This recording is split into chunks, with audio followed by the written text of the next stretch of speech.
Start reading May 25, 2016. 26 2nd Avenue Kaleidoscope.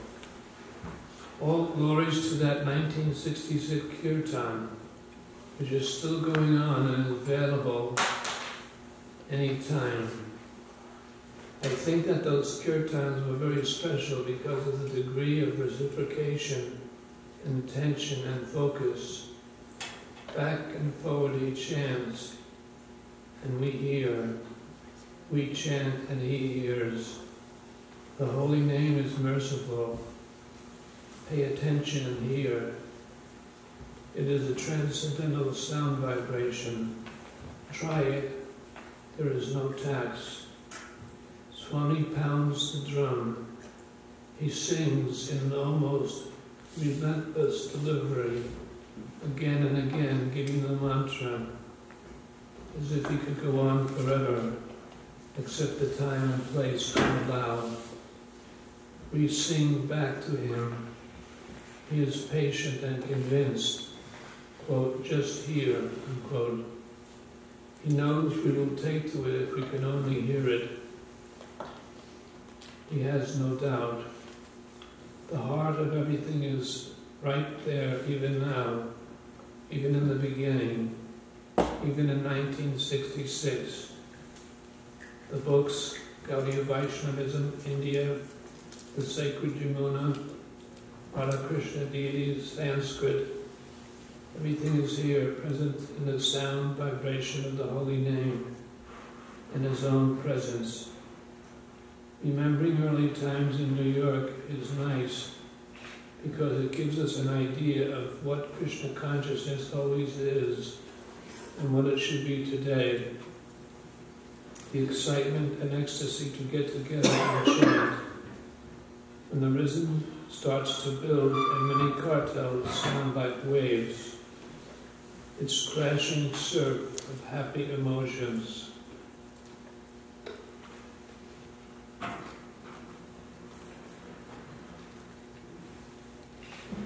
May 27th, 2016, quote, all right, unquote. After a 1966 lecture in the storefront, Prabhupada sometimes asked for questions from the audience. When he felt he had answered enough, he said, all right. Sometimes he said it with resignation, almost sadness. He seemed to mean, all right, I've tried my best. Sometimes after answering many questions, Prabhupada's utterance of, all right, sounded disgusted. He had just given a wonderful parampara speech, and yet people were raising their hands and asking challenging, doubtful, or crazy questions. He looked at the audience before him, sensing that they were not asking intelligent questions. All right, he would say, let us have kirtan. Swamiji sharing an apple with us as the last act of the evening at 26 2nd Avenue, when he said, all right. It meant we had to leave. It was sad. Although we had just had such a nice meeting, it had to end just like everything else in the material world. In that sense, all right presented a challenge to those souls who wanted to return to their Maya in Manhattan.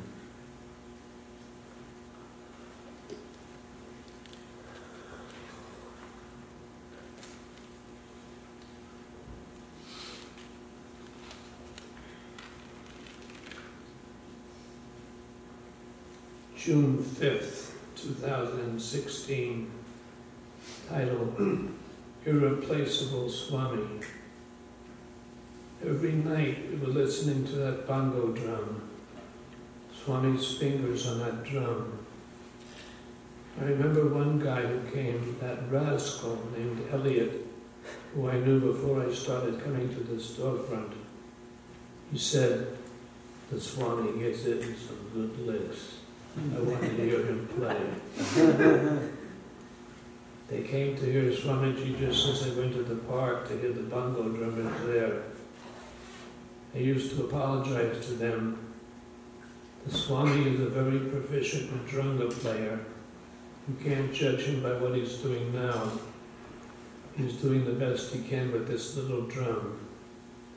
He doesn't normally play a one-headed bongo, but we don't have any of the drums that he plays in India. Quote, "All right, granted, but let's hear what he can do with this one drum, so you can fear him." His fingers walk on the drum. People speak of Olatunji with his talking drum.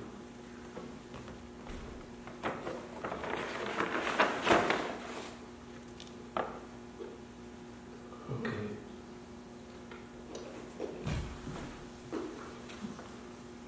Prabhupada's drum talks from his walking fingers. Tick, tick, tick, tick, tick, tick. 1, 2, 1, 2, 3, 4, 1, 2. It's a simple thing he's got going with his fingers on the drum, accentuating his walking beat, along with his own singing in the kartals and tambura. It seems that sometimes he played it strictly like a metronome's measured beats, but sometimes it was uneven, more human-like, hitting his fingers in rougher beats. None of it was very fast. He played that drum to accompany his own singing. I thought, gee, he's over 70 years old and thumping on that drum to his own singing. Yes, you could come to the storefront just to play him hear the drum. Of course, he had a lot more to give than that. Lord Chaitanya's philosophy, Bhagavad Gita, Lord Krishna, and the Hare Krishna mantra. The drum is for kirtan. You chant over the drum, but still you can be fascinated by hearing Prabhupada's very simple fingers walking on the head of that brownish and already worn bongo head. There will never be anything like it, even now that we have many accomplished Madrunga players in ISKCON. Nobody plays a bongo drum like Prabhupada did, simulating a Madrunga and yet not simulating a Madrunga, just playing on that little drum.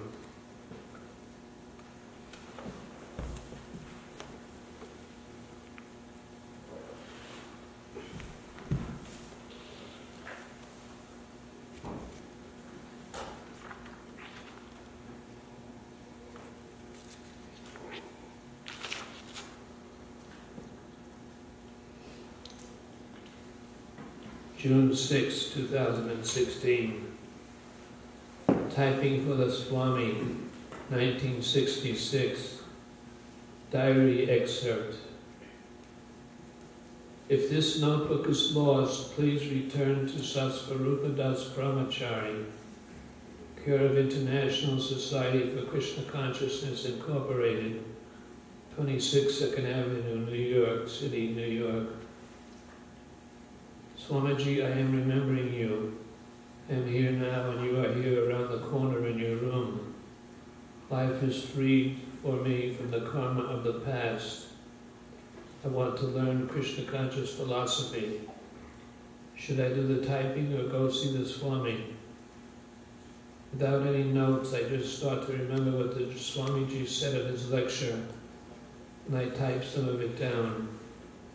I can type pretty good, I don't make mistakes. It starts to come to me, some of the things he said in his lecture.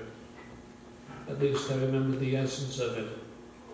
I don't attempt to write the whole thing down, just the essence as I remember it. I really don't do it for him, it's more for myself. It's not that I go to my apartment having memorized what he says, but it just comes out and keeps my head balanced. I really like to walk through the streets feeling the Hare Krishna mantra and seeing the city in the summer. I feel such a well-being as Swamiji's boy. My yoga is typing. I'm not just typing something for the Swamiji. I'm doing yoga. It's for myself. It's the last kind of creative writing I've allowed myself. I've stopped all the writing, my novel writing and my short story writing. It was all so corrupt and egotistical. But this remembering and recording short sentences is the fruit of everything I've learned as a writer. I tried to communicate what Swamiji said in my own voice, as concisely as possible. It's Swamiji, but expressed in my own way. I get creative joy out of this writing. It's a good discipline for spiritual life. Usually as I start to type, something comes to mind. Yesterday I remembered about the three modes of nature. Quote, there are three modes of material nature, Rajaguna, Tamaguna, and Sattva-guna. We are all under the modes of nature. Krishna is above the modes of nature. Surrendering to Krishna brings freedom from the modes. Unquote. Just things like that. He also said, quote, the donkey carries the washerman's load. He thinks the washerman is the source of his food, but he can get grass anywhere. This is the foolishness of the ass. Materialists are like this donkey. Unquote. Typing these things down is a nice way to be with Swamiji. I'm starting to grasp the philosophy too. I think you have to get a special mystical revelation from Krishna to understand Swamiji. He's incomprehensible. Swamiji said that by service the revelation will come. Note-taking helps. I'm trying to kick off my false ego. Novel and poetry writing is false ego. I'm ready to make the break with the past for Swamiji's sake. Throw my manuscripts into the incinerator. I had to think about that one before I did it though. What if these manuscripts were great works? What if I'm a genius and I just don't recognize it? Still, they had no Krishna consciousness. How could they help anyone? Swamiji says even great literature, if it is without Krishna consciousness, is like decoration of a dead body. Now I only want to express Krishna thought and read Krishna thought. We shouldn't have other books in the storefront. June 13th, 2016. The Soul Bearer and Maintainer. Although he was engaging the boys in cooking and typing, Prabhupada was not doing anything less himself. Rather, for every sincere soul who came forward to ask for service, 100 came who wanted not to serve, but to challenge. Speaking to them, sometimes shouting and pounding his fists, Prabhupada defended Krishna against the Mayavada philosophy. This was also his service to Srila Bhaktisiddhanta Saraswati Thakur. He had not come to America to retire. So with the passing of each day came yet another confirmation that his work and his followers and his challengers would only increase. How much he could do was up to Krishna. I am an old man, he said. I may go away at any moment. But if he were to go away now, certainly Krishna consciousness would also go away. Because the Krishna consciousness society was nothing but him. His figure leading the chanting, while his head moved back and forth in small motions of ecstasy. His figure walking in and out of the temple, through the courtyard, or into the apartment. His person sitting down smilingly to discuss philosophy by the hour. He was the soul bearer and maintainer of the small, fragile, controlled atmosphere of Krishna consciousness. on New York's Lower East Side.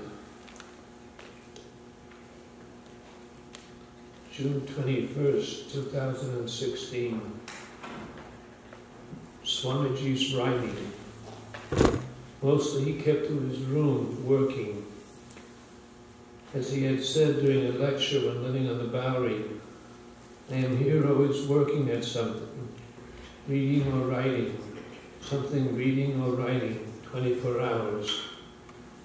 His mission of Srimad Bhagavatam, of presenting the complete work in 60 volumes of 400 pages each, could alone occupy all his days and nights. He worked at it whenever possible, sitting at his portable typewriter or translating the Sanskrit into English. He especially worked in the very early hours of the morning when he would not be interrupted. He would comb through the Sanskrit and Bengali commentaries of the great acharyas, following their explanations, selecting passages from them, adding his own knowledge and realization, and then laboriously weaving it all together and typing out his Bhaktivedanta purports. He had no means or immediate plans for financing the publishing of further volumes, but he continued in the faith that somehow they would be published.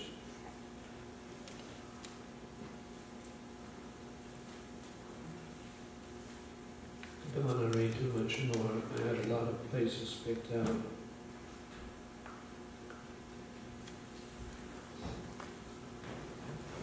I'll read one more. Remembering the early exchanges with Swamiji. If the spiritual world is the real goal, then why do I keep going back to that infinitesimal span of time, 1966 days? Prabhupada's Leela was so sweet then, and it was also a special time for me, the time when he lifted me out of the cycle of birth and death. I cannot help remembering it now.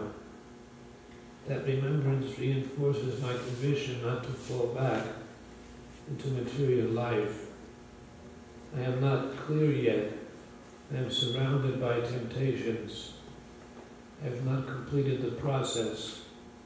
My material desires can still attract me, especially if I forget how implicated in the material world I was before I met Prabhupada.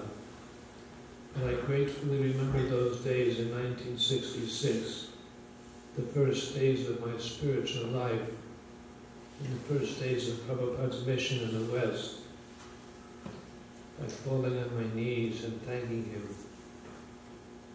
I remember in the very early days when Swamiji started looking for a new building in New York City. We didn't get one. We had to stay at 26 Second Avenue. But there were adventures connected with the search. One time we saw a place on the second floor somewhere that required a lot of work. The room was filled with lumber and was very dirty. After we checked it out, we went back to 26 Second Avenue and sat with Swamiji in his room. Swamiji turned to me and asked, "Mr. Secretary, what did you think of the place?" I gave my opinion, feeling important because of the way Prabhupada had addressed me. I was touched that he had asked my opinion. Why do I ever forget these little exchanges? Why don't I always remember them and know that Prabhupada loves me, that my real relationship with him consists of typing for him, writing for him, and always being his affectionate servant.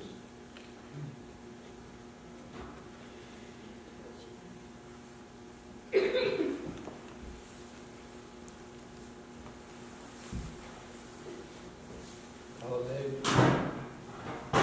you have a pen?